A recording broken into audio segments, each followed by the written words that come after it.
Hi everyone, you are watching My Africa Is, and today we're actually talking sex. Joining us is Nana Darkoa, the great mind behind the site The Adventures from the Bedrooms of the African Women. And Nana, thank you so much for joining us all the way from Ghana. What made you decide to start this site?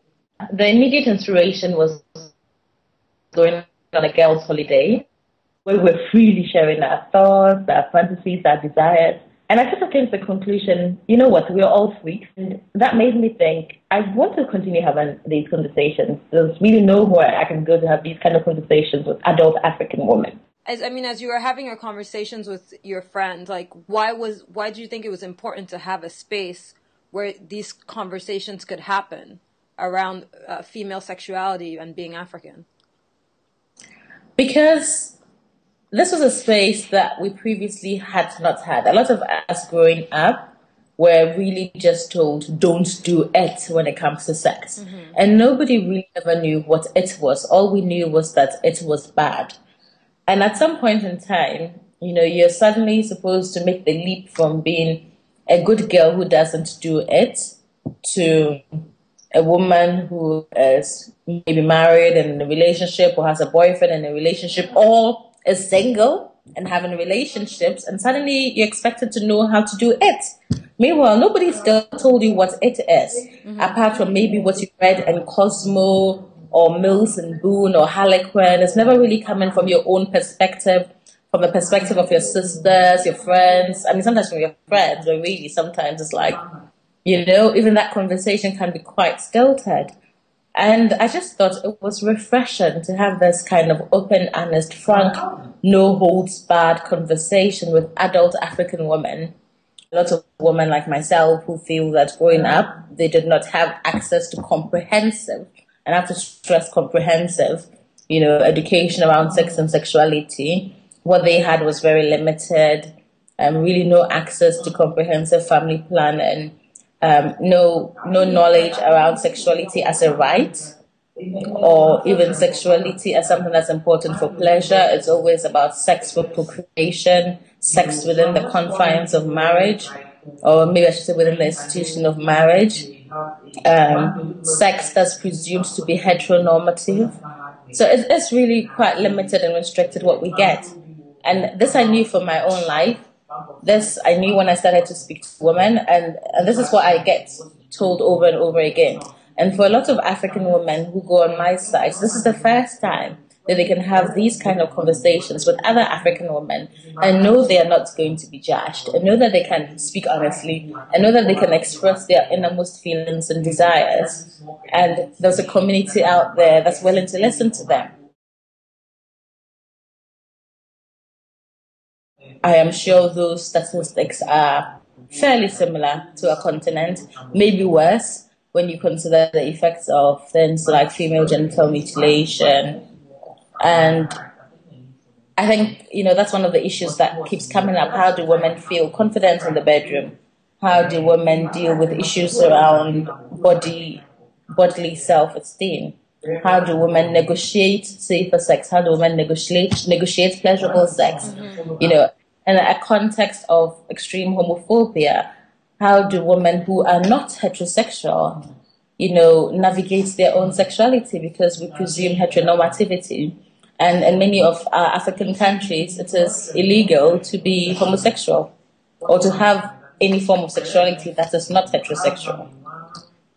And I think those are all issues that come up from time to time on adventures. And how do you think that your site remedies some of these issues? I think just by knowing you are not alone, that is helpful. Just by knowing that you're not the only lesbian, you're not the only African lesbian. You're not the only woman who is curious about what it would be like to have a threesome or whatever your sexual fantasy is. It doesn't mean you even have to act up your sexual fantasy. To know that you're not the only woman who was abused as a child. To know that there are other people who have been abused who have gone on to have fulfilling lives. And I think that's the key thing, is that sense of community. related in a safe way and in a way that's progressive, and in a way that feels safe. What are some of the misconceptions that people have about your site or about you for having a site like this? Well, I don't know if I'll say it's a misconception or not. But the easy one is that I'm promiscuous because obviously I blog about my own sexuality. Because I think it's important to write things from a personal perspective. I don't want to I'm writing from my real life. So if I want to write about sex, I may recount a sexual experience I had yesterday. You understand? Mm-hmm. People can draw all those sorts of conclusions. But I've come to the conclusion that as long as what I'm doing, I feel comfortable with it and I feel happy with the decision I'm making. And I've actually thought through all my decisions and I continue to think through all the decisions I make. Then I'm quite happy for people to draw whatever conclusions they want to draw about me, as long as I know who I am and my friends and family know who I am. Do you find that there's misconceptions that float out there about what it is to be an African female and African female sexuality? Yes.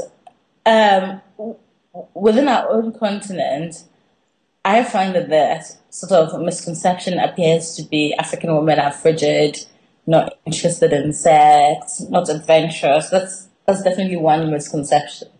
And then it's quite weird because on the opposite, sort of from the Western gaze, it's that we are animalistic in our desires. And of course, all of these are misconceptions, and none of these misconceptions are always going to be 100% true.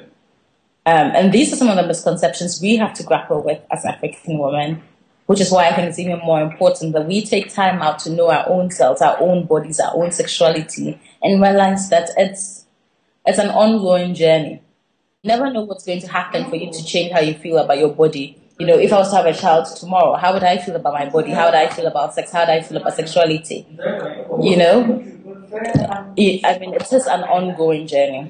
A lot of the things that your site emphasizes is about getting women to be comfortable and in that comfort being able to find pleasure in sexual experiences. Why, I mean, obviously we know it's important, but do you think it's important for that to happen?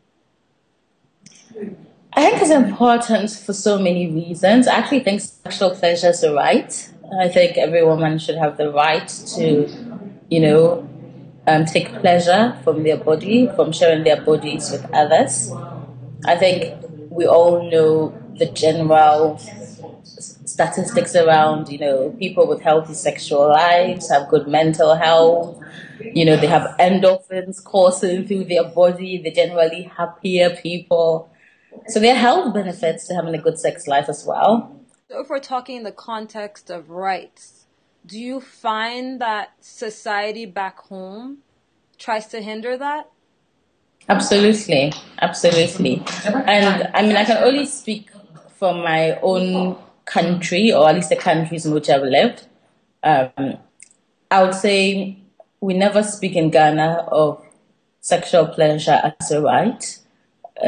Very much the focus is on the ABCs: abstinence, be faithful, use a condom.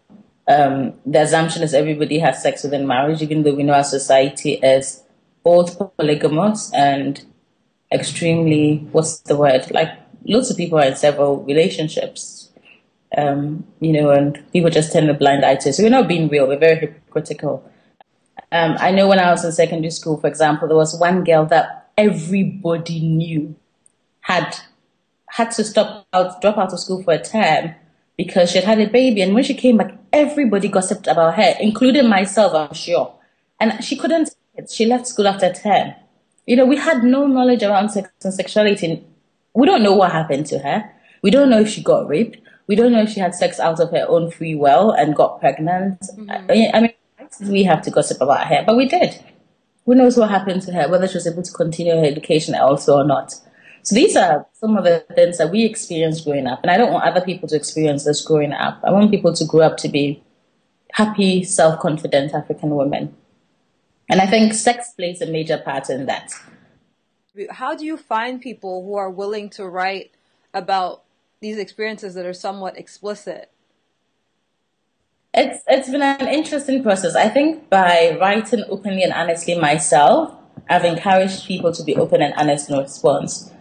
Believe it or not, a good number of the guest contributors are women I have never, ever, ever met beyond emails. And very often on the blog, I would say if you want to send in a story, send in a story. I'd remind people. On the website, there is information about how to share stories. Another thing that has amazed me, the sheer quality of good writing we have on the continent. Like, our publishing industry is really quite bad. And I've been amazed at the number of stories I've received from women, and they have said, this is the first time I am writing anything. And it's brilliant. These are women who could be published. So for me, this is the other sort of benefits to adventures for me. It's providing the space for women to have their writing out there. Some of the stories I've seen have talked about sexual abuse, and what they felt like afterwards, or just kind of not understanding what's going on with their bodies. Do you find people are able to get therapy either through reading or through writing? One of the things we want to do is maintain a regular space for African women who are survivors of child sexual abuse to be able to share those stories. Because one of our guest contributors, Ikuba, she sent me a post which was about her own experience of child sexual abuse, and she was like, I don't know if it would be suitable. And I responded and I said, it is so suitable, and you have no idea how many women would empathize, including myself. And she was like, wow. And she was amazed at the response. We just had comment after comment, and everybody was like, yep, I've been abused. And I was even finding out about friends, close friends of mine, who had been sexually abused by not 1, 2, 3, but with one friend up to 7 adults when she was a child. This is a huge issue. Mm-hmm. It's a huge issue in Ghana. I'm sure it's a huge issue in other parts of the continent. And yes, I feel being able to speak about it, being able to learn how other people have dealt with, their own experiences of child sexual abuse is helpful and it's therapeutic. Having that conversation on Twitter, do you think that would take away that element of an anonymity? If people are asking questions and having that conversation, or what element do you think that could add? I'm also quite interested in people being actually open and honest about sex. This is why I was never anonymous on the site. That was a conscious decision I took. Because I wanted to say, hey, here I am, and this is who I am, and I have every right to speak about sex and sexuality. So for me, I'm actually interested in also people being public, but I also understand the fears of being public about sex and sexuality. I also understand the challenges. I also understand that we live in different contexts. I may be relatively safer in Ghana, where somebody in a different country speaking about homosexuality, for example, could be thrown in jail. So I want to respect those sort of different situations that people live in, while at the same time encouraging openness to say this is normal, this is a normal part of life.